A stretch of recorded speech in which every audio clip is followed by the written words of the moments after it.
Hello dear student, I hope आप सब बहुत अच्छे होंगे। आज हम क्लास 12 की सोशोलॉजी की फर्स्ट बुक देखेंगे जिसका नाम है भारतीय समाज। तो आज हम इसके इम्पॉर्टेंट क्वेश्चन देखेंगे इस बुक्स के। तो ये पार्ट 1 है, ठीक है। तो आइए शुरू करते हैं अपने इम्पॉर्टेंट क्वेश्चंस की। तो फर्स्ट क्वेश्चन है, जनसांख्यिकी किसे कहते हैं? उत्तर है, जनसंख्या का सुव्यवस्थित अध्ययन जनसांख्यिकी कहलाता है। इसका अंग्रेजी प्राय डेमोग्राफी यूनानी भाषा के दो शब्द डेमोस लोग और ग्राफीन यानी वर्णन अर्थात लोगों का वर्णन। जनसंख्या का जो भी अध्ययन होता है उसे जनसांख्यिकी कहते हैं। और इसमें अंग्रेजी प्राय उसका एक नाम है जिसका डेमोग्राफी, जो यूनानी भाषा का शब्द है जिसका मतलब होता है लोगों का वर्णन, ठीक है। अब आते हैं दूसरे प्रश्न पे। जनसांख्यिकी के प्रकार बताइए। तो उत्तर है, जनसांख्यिकी दो प्रकार के होते हैं। पहला है अकादमिक जनसांख्यिकी, इसमें जनसंख्या के आकार प्रकार का अध्ययन किया जाता है। दूसरा है सामाजिक जनसांख्यिकी, जिसमें जनसंख्या के सामाजिक, आर्थिक व राजनीतिक पक्षों पर विचार किया जाता है, ठीक है। तीसरा प्रश्न है, जन्म दर किसे कहते हैं? उत्तर है, एक वर्ष में प्रति 1000 व्यक्तियों पर जीवित जन्मे बच्चों की संख्या को जन्म दर कहते हैं। जो भी एक वर्ष में जो भी 1000 व्यक्ति होंगे उसमें जन्मे बच्चों की संख्या को हम जन्म दर कहते हैं, ठीक है। चौथा प्रश्न है, मृत्यु दर किसे कहते हैं? उत्तर है, क्षेत्र विशेष में प्रति 1000 व्यक्तियों पर मृत बच्चों की संख्या मृत्यु दर कहलाती है।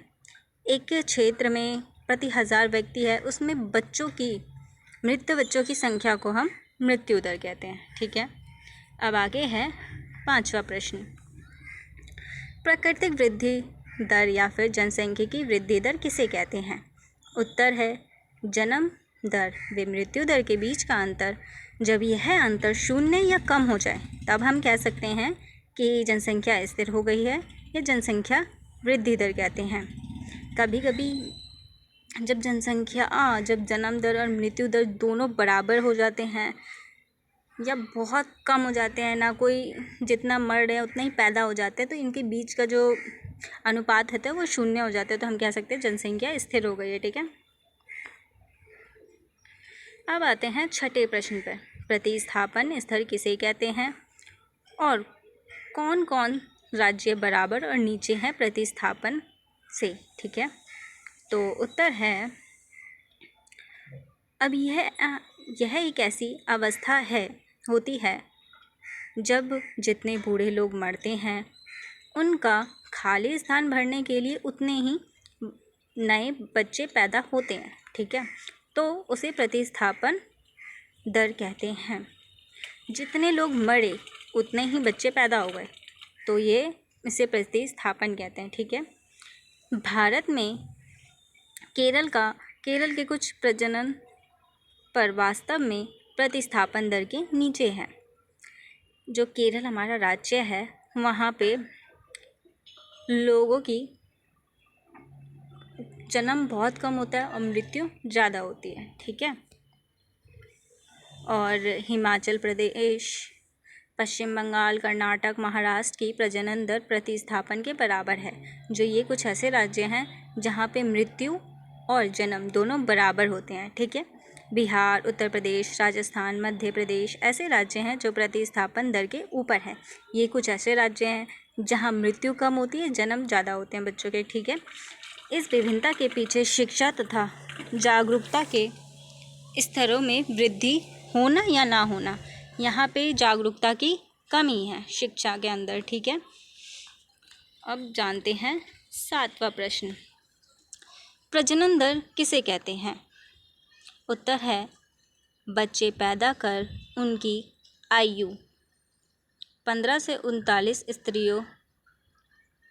स्त्रियों की इकाई के पीछे जीवित बच्चों की संख्या को प्रजनन दर कहते हैं। जो ये 15 से 39 की स्त्रियां होती हैं, जो ये बच्चों को जन्म देती हैं, नए बच्चों को, तो उसे प्रजनन दर कहते हैं। ठीक है। 8वां प्रश्न है, शिशु मृत्यु दर किसे कहते हैं? उत्तर है, जीवित पैदा हुए 1000 बच्चों में से 1 वर्ष की आयु से पहले मृत बच्चों की संख्या को शिशु मृत्यु दर कहते हैं। जो भी 1000 बच्चे पैदा हुए हैं वो 1 वर्ष से पहले ही मर जाते हैं, उसे शिशु मृत्यु दर कहते हैं। ठीक है। प्रश्न 9 है, मातृ मृत्यु दर किसे कहते हैं? उत्तर है, 1000 शिशु जन्म पर जन्म देकर मरने वाली माँओं की संख्या को मातृ मृत्यु दर कहते हैं। जो भी 1000 शिशु हैं जो जिनको जन्म दी है, उनकी माताएं, अगर वो जन्म देते ही वो माता मर जाती है तो हम उसे शिशु मृत्यु दर कहते हैं, मातृ मृत्यु दर कहते हैं।